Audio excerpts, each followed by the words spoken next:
Hi guys and welcome back to my channel. So this is like the most long awaited video. I will be talking to you everything about my South Korea travel. So I want to tell you two things quickly before I start with this video. Okay, actually three. One is sorry for the worst audio quality because there's a construction that is going on. Please excuse that. Number two is I'll be leaving timestamps for everything down below so you can just go to that particular portion or know more about. So the third thing is I have two vlogs already up, one for Seoul and one for Busan, and I have discussed a lot of tips in that vlog itself.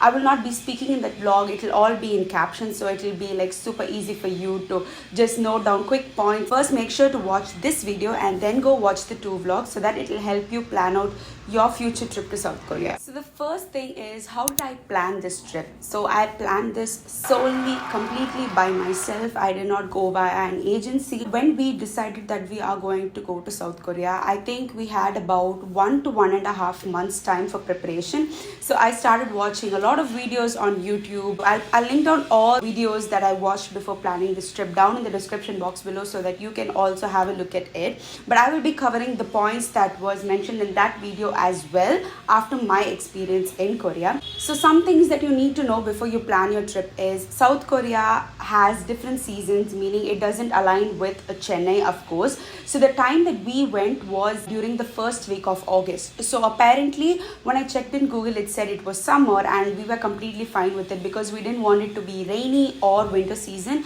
because that would just destroy the whole vacation.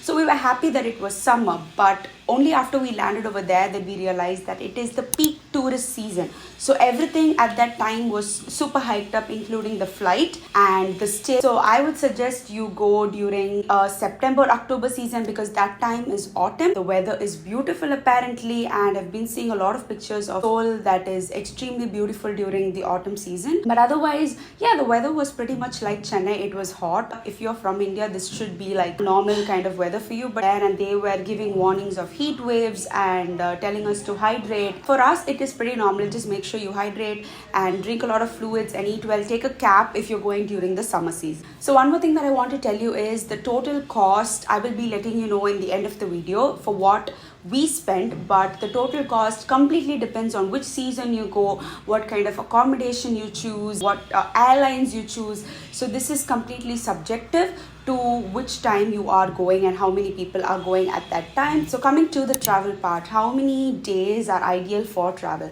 So we planned only Seoul and Busan this time. So my plan was in between like 8 days, I guess. Along with travel, it was 10 days because something that you need to know is from Chennai to Seoul, it takes about 10 hours. So we went via Singapore Airlines. So it took us 4 hours to reach Singapore and then 6 hours to reach Seoul with a layover time of 40 minutes. Need like proper, 2 days separately for the travel alone. The reason that we chose only Seoul and Busan is because we like to explore the places maximum. And if I had to include one more place, which was Jeju, then that would become like too cramped and we will not be able to completely see and have the feel of the main two places of South Korea. So ideally 7 to 10 days will be perfect, but if you're going to include Jeju Islands as well, maybe another 2 or 3 days should be fine, but not more than 2 weeks. So about how the visa process goes, so we have to apply visa via online. I think it takes about 15 days minimum to get your visa.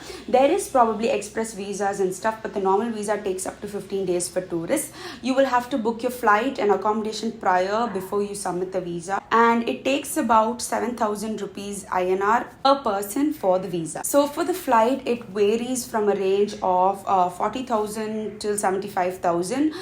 Depends on the season that you travel in. So from Seoul to Busan, you have to go via train. Okay, train is the easiest mode. So first you need to book the tickets online via this website called korail.com. So this website allows you to book tickets 1 month prior. I went in August, so I had to book somewhere in the first week of July, exactly a month before the tickets open, and you can just go click how many members are coming along with you and it will automatically allocate the tickets. So there are two types of trains. One is the Mungungwa or the slow train. I'm sorry if I'm pronouncing it wrong. The second one is the fast train or the KTX. The Mungungwa takes about 5 to 5.5 hours roughly to reach Busan, whereas the KTX takes about 2.5 hours, and it is around 1900 INR per person, whereas the KTX is around 4000 per person. So what we did was, while going from Seoul to Busan, we took the slow train because we wanted to enjoy the journey. We also rested a lot, and while coming back from Busan to Seoul, we wanted to spend more time in Seoul. So we ended up taking the fast train, and we reached in about 2.5 hours. The interiors are quite different for slow train and KTX, but both of them are equally comfortable, equally clean, and equally good. The thing about in these trains is that you can't keep your luggage under your legs or above on the rack. You have a separate thing, like when you enter the door of the train, there are separate cabinets, and you can keep your luggage over there, and it is very safe over there. Like, nobody takes your luggage. So that's the only way you can store your luggage. Once you land in Seoul airport, the first thing that you will want to do is to get a SIM card. So there are two options. One, you can activate international roaming in your domestic SIM card, or you can get a new SIM card like I did. My dad activated international roaming, and I got a new SIM card. So there are two options again. There are tons of these SIM card ports available at the airport. The one I went to was LG. Yeah, LG has like a SIM card over there. I was fascinated by it. So this SIM card, there are two options. One, you can make calls as well as data, or you can just have data. I chose just data for 10 days, and it was roughly around 2500 rupees. Get unlimited data for 10 days, and that was fine for me because if I had to call my dad, I would just call via WhatsApp. The government of Korea has this beautiful initiative of having airport limousine. I have personally not seen this in any other country. So what you do is, there are airport limousine booths at the airport. You just go there and show them your stay, and they will give you a ticket, and you'll have to pay them money. The place that we stayed in, it was approximately 1200 per person, and the travel time was around 1.5 hours, about 50 kilometers or something. I'm not very sure. So even when you are exiting from the city back to the airport, like after your vacation, there is a airport limousine bus stop at like every other junction. You can just go there. There are buses for every 15 minutes. You can ask your hotel to help you. They will give you the timings of the airport limousine. You can just go there and wait. There will be two people to get your luggage inside the bus, and you can pay the amount to the bus driver itself. It's super user friendly, and it was the cheapest mode, and it was very comfortable. So coming to the part of hotels and where we stayed. So the first confusion was, should we choose an Airbnb or a hotel? So I saw so many reviews and decided that Airbnb will not be the best option because there are so many scandals that happen, and the best Airbnbs were already booked. I saw so many cases where the pictures were different, and when you go in person, it was a completely different experience altogether, and that would have just ruined the vacation. So I decided not to do that. So first up, how did I choose the location? So again, I watched a lot of videos. I have already linked them in the description below. So in that video, I saw that for tourists, Myeongdong is the best place to stay at because it is super tourist friendly, just more convenient to all the tourist places around. But we stayed at two different hotels just for the experience because our Seoul trip was for the first 2 days, then 4 days of Busan, and then the last 2 days was again Seoul. So we ended up choosing two different places. Sky Park Hotel, Myeongdong, and this place was close to the tourist places that we visited. But the last place that we went to, that place was also close to the tourist places, but it was more close to the subway, more close to the airport limousine bus stop. So that was very convenient because when we were leaving, we could just walk with the luggages and go to the bus stop almost immediately. So I booked all my stays in Agoda, but there was this thing that happened during our Busan travel. So we had cancellation policy, and what happens is, until a particular date, if we don't cancel it, the money will be automatically deducted. And we were confirmed, so we were waiting for the money to be deducted.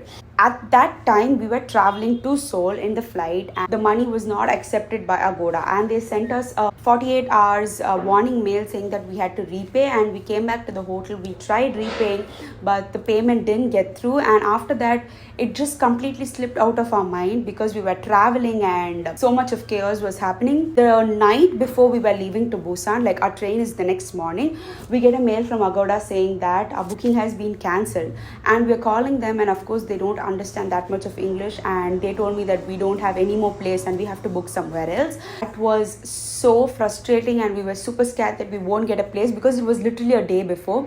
But then we went to this super nice place called Avani Busan. It was basically the best stay in the 3 stays that we had. But still, this whole thing about getting cancelled really ate up our minds. So make sure you have done the payment prior to traveling, so that everything is sorted, and these booking places don't add on to the headache that already planning such a huge trip. So the best way to decide on what kind of a place you want is subway and bus stops available nearby. The more accessible these subways and bus stations are, the easier for you to get to your destination. So the next important thing is public transport. So we used public transport like 95% of the time because that was super convenient. So once you land in Korea, you can go to any convenience store, that is 7-Eleven. Mostly 7-Eleven is the one that has these cards. You can ask them for a subway card or metro card and they will give you a card. I think the card is for 5,000 Korean won, and then you will have to buy the card and top it up. So you can tell them to top it up for another 5,000 or 10,000 depending on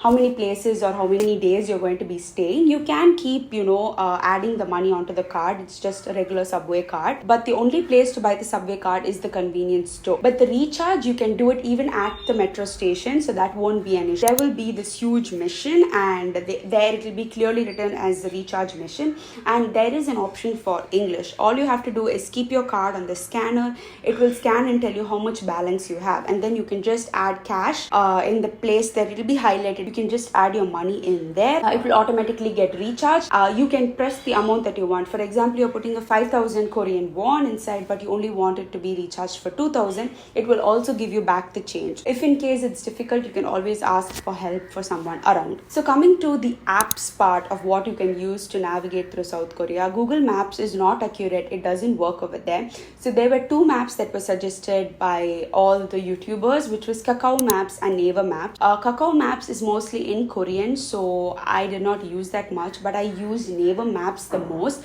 because it accepts English, and in case it doesn't accept something in English, you can always translate it in Korean by using it in Google and just copy paste it over here, and it gives you everything super accurately, including the subway timings, the subway lines. It will take a little bit of time for you to get used to it, and especially if you are not used to using maps conveniently, you might want to take some help. You can always ask for help everywhere, so it will be fine. The most used metro line is the green line, so you can watch out for that. So the minimum fare for bus or train is 1,300 Korean won, which is approximately 86 rupees INR, and the taxi fare for 2.3 kilometers approximately will be 4,800 Korean won with 320 rupees. So in case it's a very short distance, I would suggest you take the taxi because that's cheaper than going via the metro if it's like within 2.3 kilometers or like 3 to 4 kilometers. So that way cab will work out cheaper for you. Cab, they use the meter machine, so that runs automatically and it gives you, or else you can use Kakao Taxi or even Uber to